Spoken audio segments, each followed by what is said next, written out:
RTI 1 vous informe. Bonsoir à tous et bienvenue. On développe ensemble les grands titres de ce journal. Visite de terrain du ministre de l'Équipement et de l'Entretien routier ce vendredi sur la voie de la Riviera Golfe en chantier. Il s'agit pour Amédée Kofi Kouakou d'améliorer la fluidité routière dans la ville d'Abidjan. Il a annoncé l'ouverture officielle à la circulation de cette voie dès le 10 janvier prochain. En vigueur depuis le 4 janvier dernier, l'annexe fiscale 2022 a été présentée à la presse ce vendredi. Le document est constitué de nouvelles dispositions visant la transformation structurelle de l'économie ivoirienne, la lutte contre la pauvreté et le chômage des jeunes. Le directeur général des impôts en a décliné les grandes lignes. Et puis on ira en République de Guinée pour découvrir le konkoé, une sorte de moisseron très prisé dans le pays. Mais le prix du poisson grimpe à cause de sa rareté sur le marché local, du fait de son exportation, mais aussi à cause des conditions de pêche devenues difficiles en eau trouble.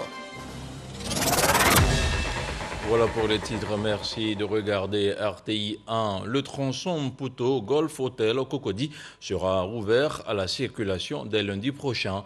C'est le ministre de l'Équipement et de l'Entretien routier qui l'a annoncé. Pour rappel, les rampes d'accès au pont qui étaient en construction sur cette voie avaient été fermées depuis le 23 décembre dernier. Les précisions de Jean-Luc Bangbo. Dernière couche de bitume. Dernière inspection et dernière consigne, en présence du ministre de l'Équipement et de l'Entretien routier, Amédée Kofi Kouakou. Nous sommes à la Riviera Golfe, sur le chantier de l'élargissement de la voie, allant du carrefour Sol Béni à l'ambassade des États-Unis. Les travaux sont dans leur ultime phase. Les travaux sont finis à 95%. Vous voyez, on est en train de mettre exactement la dernière couche. Et puis après mettre les bandes blanches, c'est-à-dire pour la sécurisation des usagers. Les travaux portaient notamment sur l'élargissement et le renforcement en 2x2 voies de ce tronçon de 8 km avec la construction d'un pont. Les rampes d'accès à ce pont avaient été fermées depuis le 22 décembre dernier. Avec ces travaux, nous étions obligés de fermer pendant près d'une dizaine de jours cette voie. Ça a causé beaucoup de désagréments. Mais à partir de lundi, ceux qui empruntent cette voie verront leurs conditions de circulation très aisées. Ils pourront emprunter cette voie tranquillement. Le temps de nous laisser demain et dimanche pour mettre toutes les bandes blanches, pour faire tout ce qui est sécurité routière. Un désengorgement donc pour ce tronçon à partir de lundi prochain. Le ministre a profité de cette occasion pour demander la clémence des usagers face aux nombreux désagréments que leur causent les travaux et a promis la mise en place de plans de circulation qui devront minimiser ces problèmes. Et on parle maintenant d'éducation nationale avec cette visite inopinée dans les locaux du lycée d'excellence Alassane Ouattara de Grand Bassam. Ce vendredi 7 janvier, la ministre de l'Éducation et de l'Alphabétisation est allée constater de visu les réalités de l'établissement. Rappelons que ce lycée d'excellence a fait depuis quelques jours la une des réseaux sociaux qui affirment que l'établissement présente un état dégradé des sanitaires très avancé. Le compte-rendu de Jean-Marc Djadji. C'est à 12h15 exactement que la ministre Mariatou Koné arrive sans prévenir au lycée d'excellence Alassane Ouattara. Elle est conduite directement par l'agent de sécurité au bureau de la chef de cet établissement, en plein entretien avec les responsables des parents d'élèves. À ses hautes surprises, elle dévoile l'objet de sa visite. Vérifier si les images présentées comme étant celles de cette école sur les réseaux sociaux sont une réalité. Tout de suite, la visite est entamée.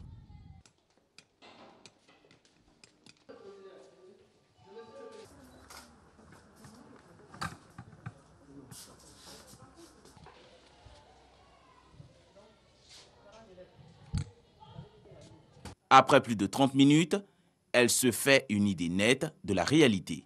À partir d'informations que nous avons reçues, nous sommes venus voir l'état des salles d'eau, des toilettes,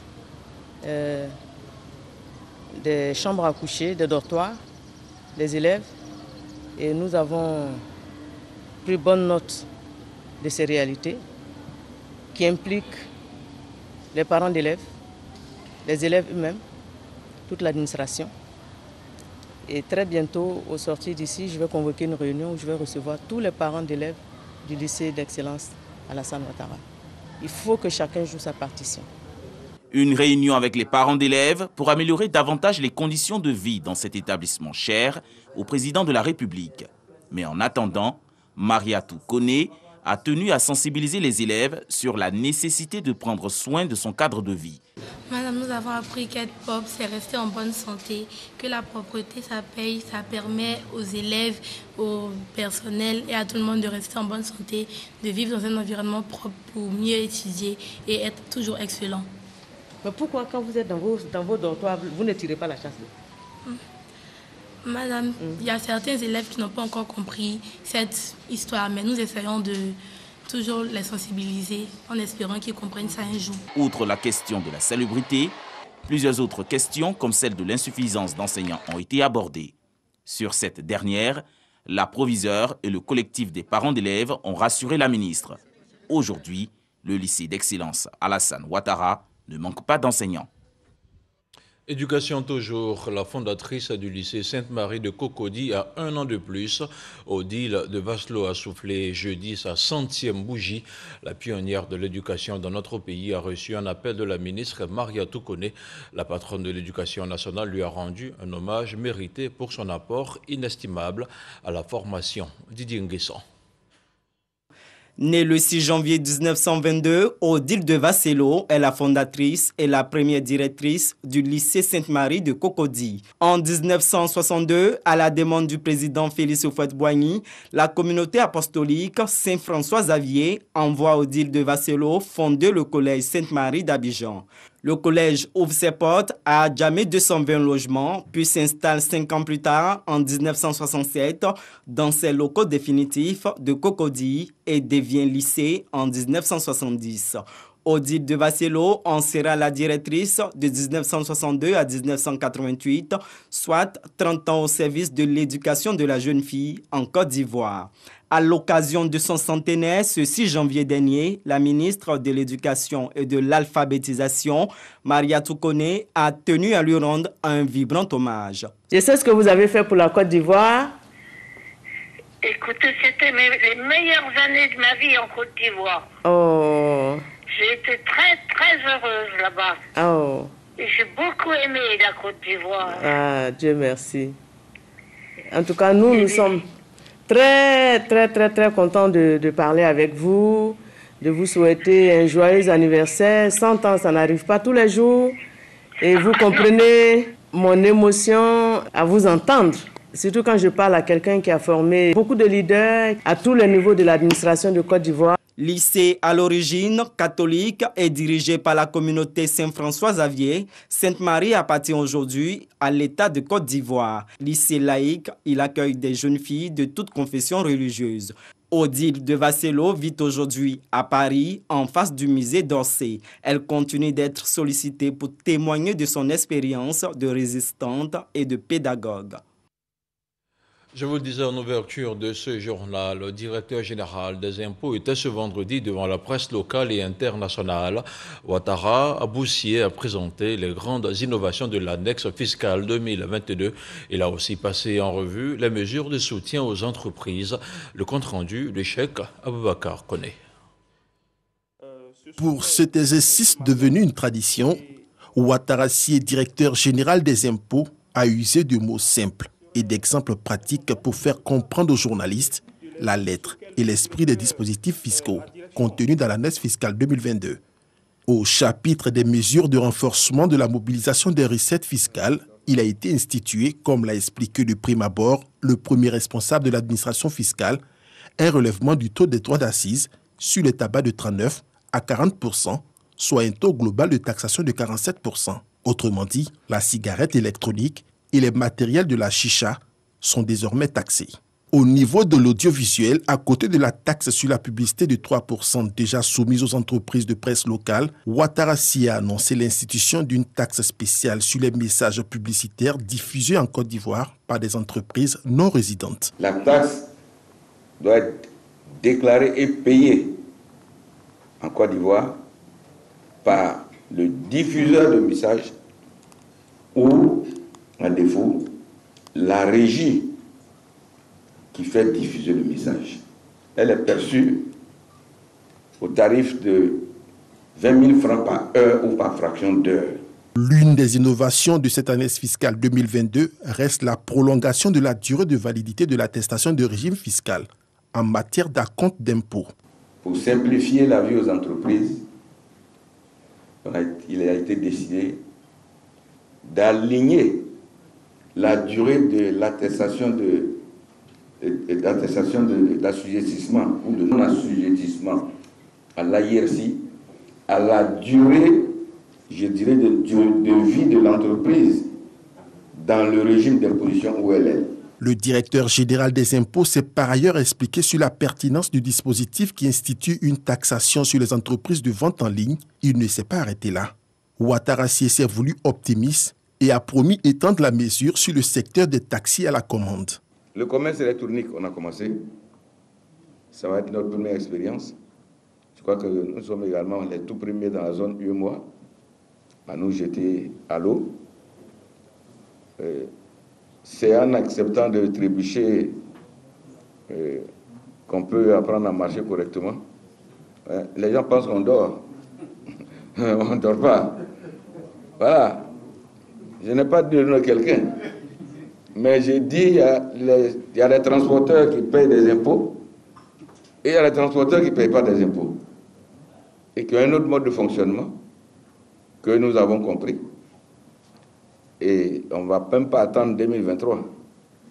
L'année fiscale 2022 comporte 25 articles, mais pour des questions de temps et de commodité, le conférencier du jour s'est attardé sur 9 dispositions essentielles reparties sur 3 chapitres. Les mesures de renforcement de la mobilisation des recettes fiscales, les mesures de soutien aux entreprises et à l'emploi, et enfin, les mesures techniques et de rationalisation du dispositif. Autre chose à présent, 118 agents d'encadrement des douanes ivoiriennes ont reçu leurs épaulettes. Ils ont été investis de la mission de mobiliser davantage de ressources douanières. Le directeur général de la douane les a aussi exhortés à intégrer les valeurs d'éthique. Lansine Bakayoko. Issus du concours de recrutement des agents d'encadrement des services douaniers, session 2017, les 118 nouveaux sergents qui reçoivent les galons ont fait leur formation militaire à l'École nationale des sous-officiers d'active ENSOA de Bouaké. Des épaulettes dorées, symbole de prestige, mais également de pouvoir pour ces futurs soldats de l'économie. L'État a fait sa part. Sachez que désormais, vous avez des devoirs vis-à-vis de l'État et vis-à-vis de l'administration des douanes. Le devoir, c'est savoir s'adapter en toutes circonstances à l'appel de la nation. Mériter de la nation, c'est avant tout refuser de s'allier au réseau de fraude et de contrebande, préserver les recettes fiscales afin de protéger le financement des dépenses nécessaires au rayonnement de la Côte d'Ivoire tout entière. L'objectif du général Pierre-Alphonse Da, bâtir une douane moderne et vertueuse. Nous allons nous efforcer, partout où nous serons, à être exemplaires, à nous démarquer par certaines valeurs, à savoir la rigueur et l'honnêteté professionnelle. C'est cette intégrité des agents qui devrait permettre de délivrer des services de qualité et maintenir la confiance des usagers clients. Appliquer les pratiques et les procédures douanières par des moyens technologiques renforcés, mais surtout faire preuve d'exemplarité. Le message que je souhaite vous passer, c'est que désormais, vous tournez le dos à la facilité, à la corruption, au détournement, à tous les maux que nous essayons de combattre dans notre administration. Et je sais que je peux compter sur vous. Au cours de l'exercice budgétaire finissant, les douanes ivoiriennes ont mobilisé plus de 2065 milliards de francs CFA. Pour le budget 2022, les attentes vont bien au-delà. On se rend maintenant dans le Tchologo et le Hambol, aux 3 stations spécialisées dans la production de lait, de fourrage et dans l'amélioration génétique fermées depuis 2 décennies vont reprendre du service. C'est le ministre Silitio Mokotoré qui l'a annoncé. Elles ont été visitées récemment. Le compte-rendu de Kader Sogodogo. Badika, région du Hambol, une station spécialisée dans la production de fourrage et de semences en fourragère. Par le passé, des bovins étaient entretenus sur le site. La crise de 2002 aura impacté négativement la station qui ne fonctionne plus. Le gouvernement ivoirien, dans le cadre de la stratégie de relance de l'élevage de bovins, veut redonner à la station de Badika son lustre d'antan. C'est tout le sens de la mission de terrain du ministre des Ressources animales et halieutiques, Sidi Temoko Touré. Depuis déjà quelques années, nous avons une déstructuration des circuits d'approvisionnement en bétail venant de nos pays frères voisins. Et il est bon que nous puissions voir comment est-ce que, alternativement, en attendant que les éléments de sécurité se stabilisent dans les autres pays voisins, nous puissions trouver des réponses à travers la production locale. Autre région, le Tchologo, 2 autres stations. D'abord, celle de Nyoronengue faisait de l'amélioration génétique en vue de la production de lait. Non loin de là, la station de Pania, réputée dans l'amélioration génétique pour la production de viande par des croisements. L'objectif de la présence de Sidi Temoko Touré reste le même. La reprise des activités de ces 2 stations. La vision gouvernementale est claire. L'élevage de bovins qui profite aux producteurs et aux consommateurs. Les élus des zones côtières ivoiriennes se sont réunis récemment à Grand Bassam. 4 jours durant, ils ont planché sur les méthodes et moyens d'affiner la résilience. Il s'agissait en toile de fond d'accompagner la politique régionale contre l'érosion côtière, une politique mise en place par le projet Waka. Plus de détails avec Franck Quadio. Le littoral ivoirien, 566 km d'étendue, à potentiel économique notable, mais un espace fortement menacé par l'érosion. À Grand Bassam, les élus municipaux de ces zones réfléchissent alors un cadre d'échange créé par le programme de gestion du littoral ouest africain. Afin de parvenir à rendre résilientes les communautés et les zones côtières qui subissent depuis un certain temps les affres de changement climatique par l'érosion et la perte des moyens de subsistance. Pour pouvoir agir de façon collective, il est important qu'on les mette en réseau pour partager les préoccupations, pour partager les expériences dans la gestion de leur territoire. Des élus qui ont pu déceler difficultés et propositions communes, la responsabilité des populations est relevée, d'où l'importance de sensibiliser. Que ce soit à Port-Bou et tout près de nous, jusqu'à San Pedro, et toutes les villes côtières sont confrontées aux mêmes réalités environnementales. Je crois que les maires du littoral, nous devions parler d'une même voix, être solidaires aux décisions que nous devions prendre. Le ministre de l'Environnement et du Développement durable, par la voix de son représentant, marque sa volonté d'accompagner l'initiative de ses élus, travailler dans la durée. La Côte d'Ivoire comprend une vingtaine de communes maritimes, de bords de mer ou lagunes. Au cours des échanges, il a été noté la nécessité d'impliquer tous les acteurs institutionnels, de réflexion sur 3 jours. On se rend maintenant en République de Guinée à la découverte du konkoué ou encore le mâchoiron, une espèce de poisson qui vit dans les fonds vaseux des côtes ouest africaines. Ce mets de choix jadis répandu dans les assiettes des Guinéens et qui se mange fumé est aujourd'hui hors de portée du Guinéen lambda. Et pour cause, il est aujourd'hui très prisé dans la sous-région, mais aussi en Occident par la diaspora africaine qui en consomme de plus en plus. Zoom sur le business du konkoué, un poisson qui vaut de l'or en Guinée avec le dossier Vidici proposé par Salimatou Dia.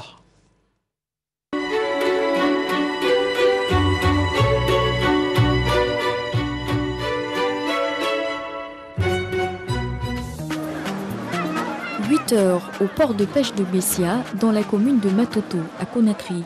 Kadjatou, cette mère de famille habitante du quartier, est à la recherche d'un poisson, le mâchoiron, appelé en langue locale le konkoué.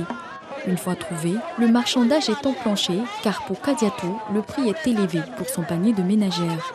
Elle aura 5 poissons à 7 000 francs CFA au lieu de 4 000 francs CFA qu'elle avait prévu. Elle finit par céder face à une vendeuse qui lui fait comprendre la hausse du prix du konkoué.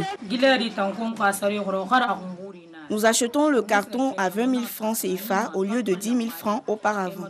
Et le carton contient une trentaine de poissons en fonction de leur grosseur. Nous revendons 4 à 5 poissons à 7 000 francs CFA et nous obtenons une marge de bénéfice de 10 000 à 15 000 francs CFA. Ce poisson, elle l'a acheté auprès du pêcheur Lamine. Selon lui, L'augmentation du prix du carburant, la taxe sur l'exportation de matériel de pêche sont tant de raisons qui expliquent aujourd'hui la cherté du poisson concoui. Il y a du poisson dans nos eaux. Seulement le matériel de pêche qui coûtait 15 000 est passé à 30 000 et donc nous sommes obligés de fixer les prix en fonction de la hausse des tarifs sur le marché, notamment celui du carburant qu'on utilise pour la partie de pêche à une distance éloignée. Une fois à la maison, le concoui sera nettoyé dans les règles de l'art. On prend le poisson, on le divise en deux, on nettoie l'intérieur en retirant les déchets et on le lave avec de l'eau tout simplement. Revendeuse de poissons concoués, Kadiatou assure que la vente de poissons permet d'assurer le quotidien de ses enfants. Seulement, elle déplore les tarifs non homologués et par manque de subvention de l'État, les personnes exerçant dans ce domaine d'activité sont livrées au diktat des pêcheurs. C'est une espèce essentiellement côtière. C'est des espèces qui sont pêchées dans les profondeurs de 5, 10, 15 à 20, 40 mètres pour l'espèce parquet qui est un peu au large. Donc la consommation de carburant n'a aucune influence sur l'exploitation. Plutôt, aujourd'hui, ce qui est le problème sur le marché, c'est que ce poisson, hier, n'était pas exporté vers les marchés européens, vers les autres pays, mais c'était essentiellement une consommation locale. Mais aujourd'hui, ça a complètement dépassé ce stade et aujourd'hui, la demande est très forte pour l'extérieur. Il ne faut pas oublier qu'il y a combien de millions ou bien de millions de Guinéens, de Sénégalais, d'Ivoiriens en Europe. Et le marché américain n'est pas fermé. Le poisson concoui a une valeur commerciale très appréciée en Guinée.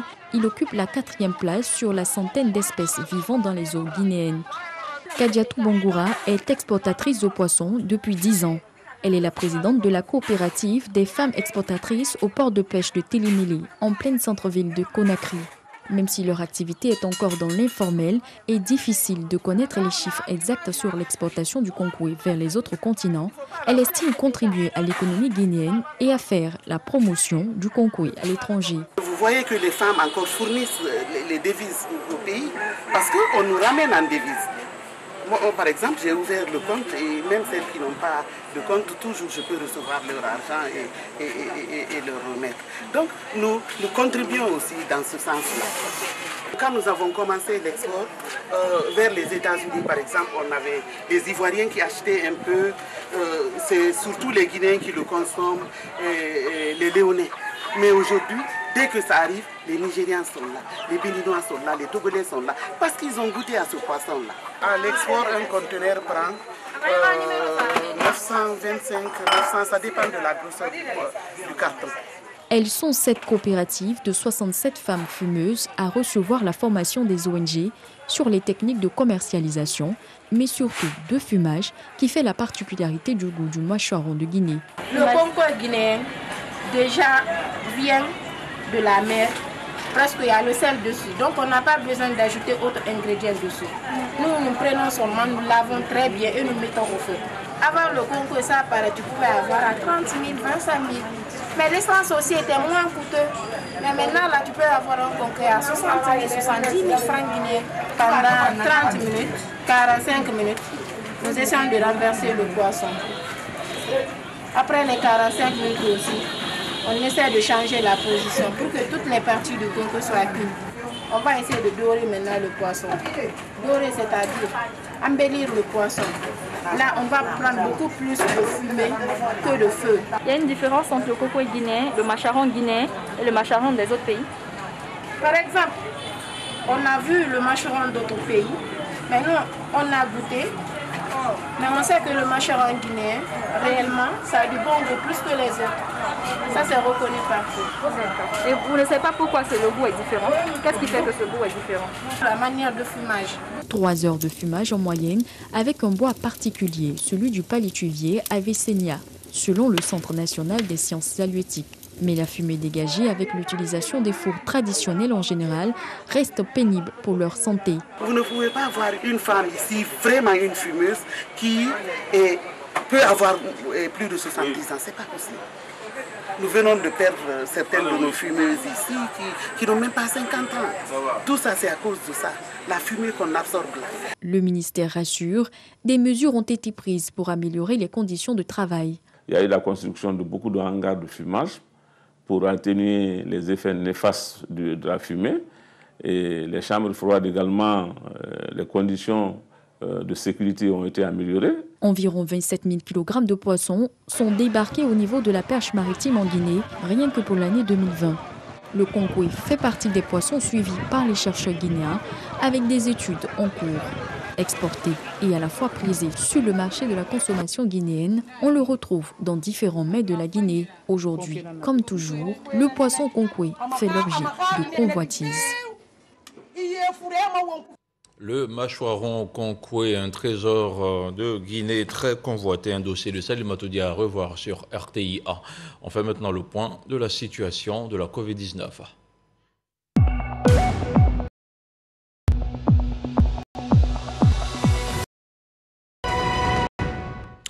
Le ministère de la Santé, de l'Hygiène publique et de la couverture maladie universelle a enregistré ce vendredi 7 janvier 2022 606 nouveaux cas de Covid-19 sur 8463 échantillons prélevés, soit 7,2% de cas positifs, 528 guéris et 2 décès.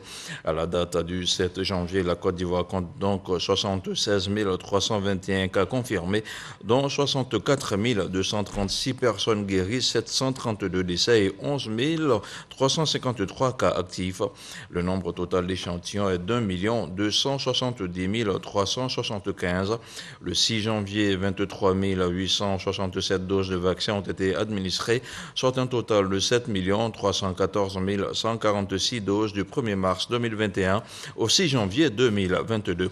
Le ministre de la Santé, de l'Hygiène publique et de la couverture maladie universelle invite toutes les personnes de plus de 18 ans à se faire vacciner dans les centres dédiés. Il rappelle que la vaccination contre la Covid-19 est gratuite et volontaire. Un mot de culture à présent, le Mouroufié Pessier a été célébré le week-end dernier dans le département de Transua par le peuple bron. La célébration intervient 42 jours après la fête de l'Igname, l'occasion pour les fils et filles du royaume bron de se retrouver, de communier et de renforcer les liens de fraternité et de cohésion sociale. Le reportage d'Herman Yamia. Un déferlement de chefs traditionnels dans le village d'Arosua, sous-préfecture de Kwasianangune. Tous issus du département de Transua, ils y sont pour la célébration du Mouroufié. Une célébration au cours de laquelle Nana Obeng Kwaku Ignace, président du conseil des chefs du département de Transua, et le chef du village d'Arosua ont été portés en triomphe sur la place publique. Le Mouroufié, c'est le jour du Nouvel An qui est lié à la consommation de l'igname. Et ce jour-là, aucun dignitaire, aucun chef de village n'a le droit de quitter son peuple. Le Mouroufié Kessié, devenu pour cette 8e édition Mouroufié Pessier, est une fête tournante qui regroupe chaque année les chefs de canton, de villages, les reines-mères, les cadres et les populations dans un village du département de Transua. Il se tient 42 jours après la fête de l'Igname. Le Mouroufié Kessié, c'est le Mouroufié lui-même, la fête des Ignames, c'est ce qui est grand. Alors que là, vous voyez, après le Mouroufié, ce qui est grand, 42 jours après, selon le calendrier bron, ça tombe encore un Mouroufié. Donc le premier-né, le fils premier du Mouroufié, c'est ce que nous faisons. Et en bron, c'est Pessier, d'où l'appellation Mouroufié Pessier, qui est la vraie appellation en réalité. Le représentant du parrain de la cérémonie, Yeboa Séverin, député maire d'Assuefri, et le représentant du préfet de Transua salue cette initiative qui tend à valoriser le riche patrimoine culturel du peuple bron. Il faut bien que le peuple bron, dont la structuration sociale force le respect, puisse, à travers des activités culturelles de renom, se faire davantage connaître. Pour la célébration de cette édition du Mouroufié Pessier à Arosua, au moins 78 chefs de village et leurs reines-mères ont effectué le déplacement. L'actualité hors de chez nous, des soldats russes sont bien présents sur le territoire malien. Jeudi 6 janvier, un porte-parole de l'armée malienne a confirmé que ces derniers vont assurer l'entraînement des forces maliennes dans une base que les troupes françaises ont quittée en décembre dernier. La présence de militaires russes à Tombouctou est également confirmée de sources indépendantes. Des témoins les ont vus au volant d'un véhicule non loin du camp militaire des forces armées maliennes. Et c'est la fin de ce temps d'antenne largement consacré aux infos d'ici et d'ailleurs. Merci de nous avoir suivis. Agréable soirée sur RTI 1. Bonsoir.